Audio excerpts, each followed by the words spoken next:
क्या आपको लगा है कभी कोई चीज को नीचे जोर से फेंकने से वो बाउंस के ऊपर की तरफ थोड़ा क्यों आता है? कभी कोई बॉल को नीचे फेंके वो बाउंस के ऊपर क्यों आता है?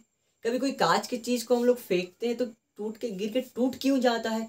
कोई दीवार में हम लोग मुक्का मारते हैं तो मारने से हमारे हाथ को क्यों दर्द होता है? तो ये सब चीजों के पीछे के कारण क्या है जानेंगे आज की इस वीडियो में। तो हेलो दोस्तों, स्वागत है आप सभी का अपना गुरुजी पे। मैं आपका दोस्त सुरजीत पॉल हूँ, आपको फिजिक्स साथ मोहब्बत करवाने। If you want to learn physics in a simple way then बने रहिए मेरे साथ अपना गुरुजी पे। तो दोस्तों आज के वीडियो में हम लोग बात करने वाले हैं Newton's third law of motion के बारे में। क्या आपको पता है Newton's third law of motion क्या है?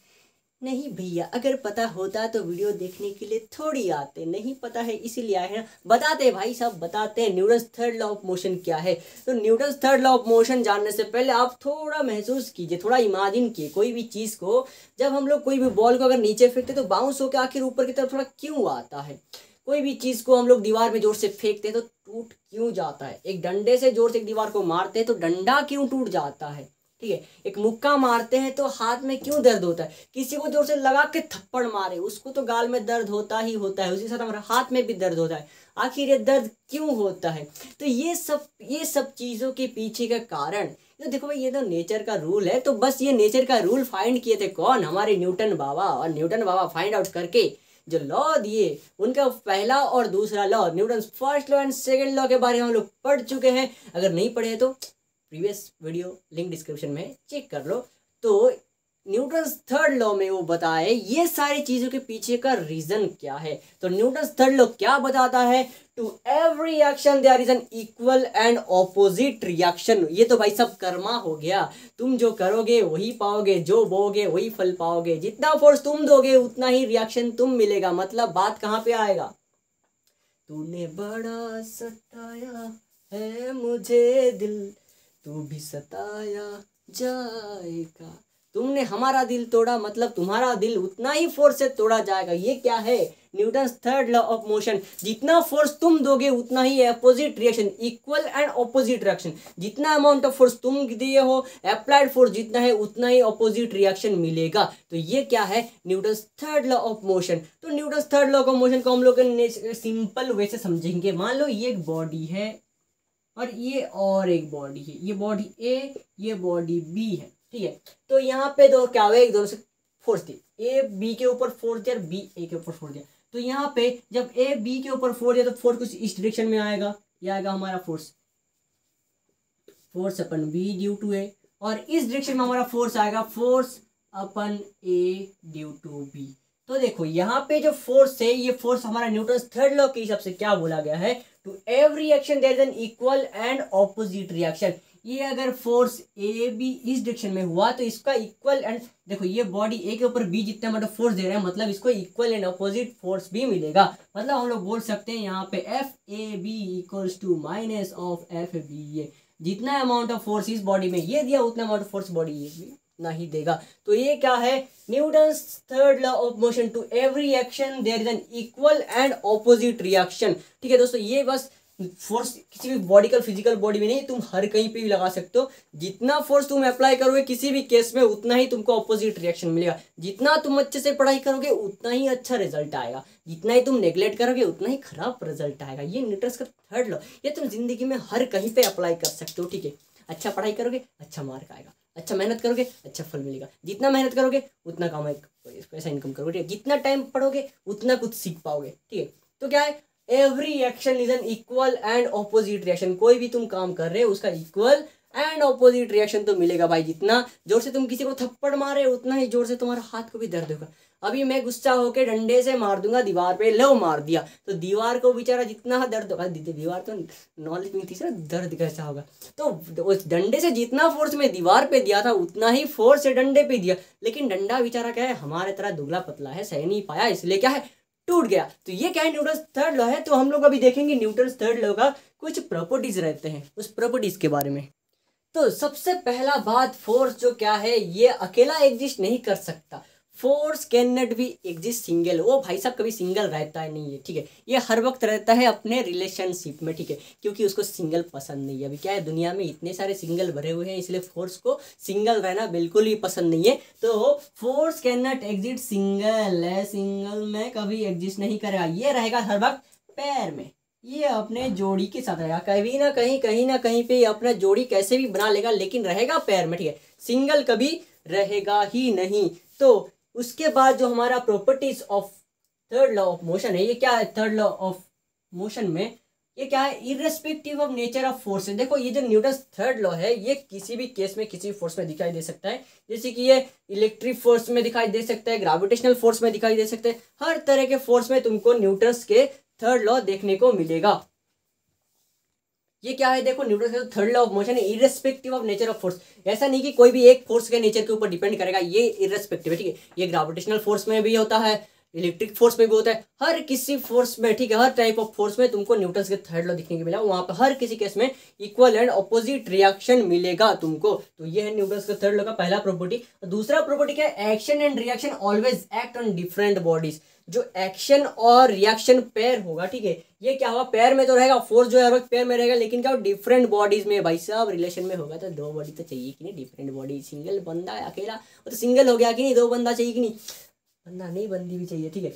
तो यहाँ पे action and reaction always act on different bodies. एक बॉडी में कभी एग्जिस्ट नहीं करेगा, दो बॉडी होना चाहिए। अगर action and reaction single body में हो गया तो वहां पे नेट फोर्स क्या हो जाएगा, जीरो हो जाएगी नहीं, क्योंकि देखो हमको पता है भाई साहब F A B equals to F minus F B है। जितना अमाउंट ऑफ फोर्स हम दे रहे हैं उतना ही अमाउंट ऑफ नेगेटिव फोर्स, मतलब ऑपोजिट फोर्स मिल रहा है। तो अगर सिंगल एक ही बॉडी हो गया तो एक बॉडी होने से क्या होगा, वहां पर नेट फोर्स हो जाएगा जीरो, नेट फोर्स हो जाएगा, फोर्स नेट हो जाएगा जीरो। और फोर्स अगर नेट फोर्स अगर जीरो हो गया तो बॉडी एक्सेलरेटेड मोशन में नहीं रहेगा ना। तो बॉडी अगर एक्सेलरेटेड मोशन में है तो बॉडी को एक्सेलरेटेड मोशन में रहना है, तो वहां पर नेट फोर्स जीरो नहीं हो सकता। इसीलिए क्या था, the force of action and reaction always act on different body, दो अलग अलग बॉडी में, ठीक है। जैसे कि ये दोनों टकराए कि नहीं, तो ये इसके वजह से जो फोर्स आया इसके ऊपर, ये अलग बॉडी, ये जो फोर्स है इसका अलग बॉडी, दो डिफरेंट बॉडी के ऊपर फोर्स पड़ रहा है, ठीक है। अगर एक ही बॉडी में हो जाता तो क्या होता, नेट फोर्स जीरो हो जाता और बॉडी एक्सेलरेट नहीं कर पाता। The force of action and reaction can not cancel each other. देखो the force of action and reaction can not cancel each other, हम लोग को पता है, न्यूटन थर्ड लॉ बताता है there is always an equal and opposite reaction. भाई साहब इक्वल एंड ऑपोजिट बोल दिए, तो इक्वल एंड ऑपोजिट का मतलब 5 और -5, तो कैंसिल आउट हो गया, जीरो नहीं होगा भाई साहब यहाँ पे।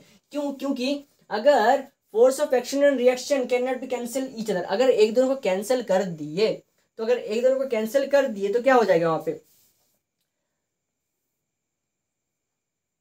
कैंसिल नहीं होगा। क्यों नहीं होगा, क्योंकि फोर्स तो पड़ रहा है डिफरेंट बॉडी के ऊपर कि नहीं। अगर सिंगल बॉडी के ऊपर दोनों फोर्स पड़ते तो क्या हो जाता, कैंसिल आउट होकर जीरो हो जाता। लेकिन भाई साहब हम लोग थोड़ी देर पहले ही बताए, जो फोर्स है ये एक बॉडी है, देखो ये ए बॉडी बी के ऊपर फोर्स डाला और बी बॉडी ए के ऊपर फोर्स डाला, तो force is acting upon two different bodies so that the force can not cancel each other. Because इसके ऊपर जो फोर्स पड़ा, ये भी 5 न्यूटन ऑफ फोर्स पड़ा, ये भी 5 न्यूटन ऑफ फोर्स पड़ा, इसके रिस्पेक्टिव में ये -5 न्यूटन है और इसके रिस्पेक्टिव में ये -5 न्यूटन है। तो force is acting upon two different bodies so that the force can not be cancel each other and net force will not be zero. Okay, तो the force of action and reaction cannot cancel each other.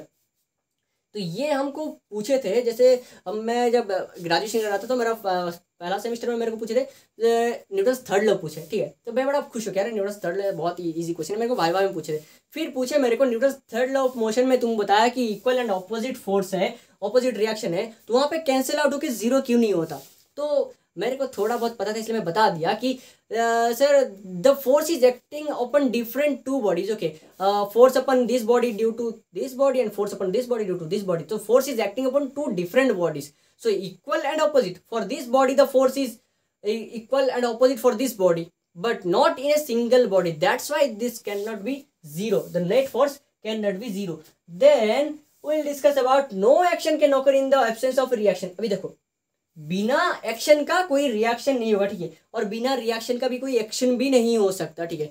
क्यों, क्योंकि देखो जैसे आप tug of war खेलते हैं जो रस्सी पकड़ के खींचते हैं, तो मान लो रस्सी के एक साइड से हम लोग खींच रहे हैं, हम लोग 4 दोस्त एक साइड से खींच रहे हैं और दूसरे साइड में कोई उधर से खींचने वाला नहीं होगा, ठीक है। अगर एक साइड से हम पकड़े और दूसरे साइड में कोई पकड़ा ही नहीं है, ठीक है, तो खींचने वाला नहीं, तो हम लोग वहाँ पे फोर्स कहाँ से देंगे, वहाँ पे फोर्स महसूस ही नहीं होगा ना, क्योंकि वहाँ पे ऑपोजिट फोर्स कुछ है नहीं, वहाँ पे कुछ पॉइंट में फिक्स भी नहीं है, ठीक है। अगर एक पॉइंट में फिक्स है तो वहाँ पे फिक्स पोजीशन की वजह से हम लोग फोर्स दे रहे हैं तो फील होगा, लेकिन वहाँ पे कुछ फिक्स है ही नहीं तो हम लोग उसको फोर्स कहाँ से फील होगा, ठीक है। तो बिना एक्शन एंड रिएक्शन का क्या होगा, बिना एक्शन का रिएक्शन फील नहीं होगा और बिना रिएक्शन का कोई एक्शन फील नहीं होगा। क्योंकि देखो अगर फोर्स दे रहे हो, ठीक है, बिना एक्शन का रिएक्शन कहाँ से आएगा, ठीक है। अब मैं इसको मारूंगा ही नहीं, ठीक है, मैं दीवार में मारूंगा ही नहीं तो रिएक्शन कहाँ से फील होगा। मैं अगर थप्पड़ मारा ही नहीं तो तुमको दर्द कहाँ से होगा, ठीक है। बिना एक्शन का रिएक्शन तो आएगा ही नहीं, और ऊपर से क्या है, बिना रिएक्शन का एक्शन का भी फील नहीं हुआ, ठीक है। अभी मैं इसको मारा तो इसको टच नहीं हुआ, इसको फील नहीं हुआ, तो यहाँ पे एक्शन कहाँ से आया, ठीक है। बिना रिएक्शन अगर नहीं हुआ तो वहाँ पे एक्शन का भी फील नहीं आएगा, ठीक है। तो नो एक्शन अगर in the absence of A reaction. तो देखो इसका बहुत सारे एग्जाम्पल है, जैसे कि देखो हम लोग जब स्विमिंग करते हैं, स्विमिंग करने से क्या होता है, वहाँ पे जो हमारा फोर्स एक्सपीरियंस होता है रिएक्शन की वजह से हम लोग आगे क्यों जाते हैं, रिएक्शन की वजह से आगे जाते हैं। जैसे हम लोग उसका हाथ को पीछे की तरफ ठेलते कि नहीं, स्विमिंग जब करते तो हाथ को पीछे की तरफ ठेलते, तो पीछे की तरफ ठेलने से क्या होता है, हम लोग पीछे से ठेले तो वाटर हमको आगे की तरफ उसका रिएक्शन, हम लोग फोर्स इस डायरेक्शन में दिए तो फोर्स हमको ऑपोजिट डायरेक्शन में देता है, ठीक है। तो उसी वजह से न्यूटन से थर्ड लॉ की वजह से हम लोग आगे जाते हैं, ठीक है। जैसे हम लोग कोई बोट में बैठे स्विमिंग कर रहे हैं तो ऐसे मारते कि नहीं, तो मारने से क्या होता है, वहां पे हम लोग पीछे की तरफ फोर्स देते हैं तो उसका रिएक्शन फोर्स की वजह से हम लोग आगे की तरफ जाते हैं, ठीक है। उसका फोर्स जो देते हैं हम लोग फोर्स बैकवर्ड फोर्स देते हैं, लेकिन उसका रिएक्शन फोर्स आगे की तरफ, इसलिए हम लोग आगे की तरफ मोशन करते हैं। So this is the Newton third law of motion. बहुत ही इंटरेस्टिंग है भाई साहब, इसको अगर तुम नहीं पता होगा न्यूटन थर्ड लॉ, तुम दुनिया में बहुत जगह चूक खा जाओगे, ठीक है। अगर तुम्हें कहीं पे ठेस पहुंच रहा है तो पता होना चाहिए क्योंकि तुम्हारा कुछ ऐसा काम रहा इसलिए तुमको ठेस पड़ रहा है, क्योंकि तुम जितना फोर्स दिए उसका इक्वल एंड ऑपोजिट फोर्स ही तुमको मिला। अगर कोई तुम्हारा दिल दुखाता है मतलब क्या, तुमने कुछ किया होगा उसका ऑपोजिट रिएक्शन तुमको मिला इसलिए तुम्हारा दिल दुखा, ठीक है। अगर तुमको कोई गाली देता है मतलब तुम कोई गलती किए हो, उसका रिएक्शन तुमको मिल रहा है तुम्हारे एक्शन के वजह से, नहीं तो तुम्हारे एक्शन मतलब गलती तुम्हारा नहीं है फिर भी तुम गाली दे, मतलब किसी का एक्शन के वजह से तो तुम गाली मिला कि नहीं।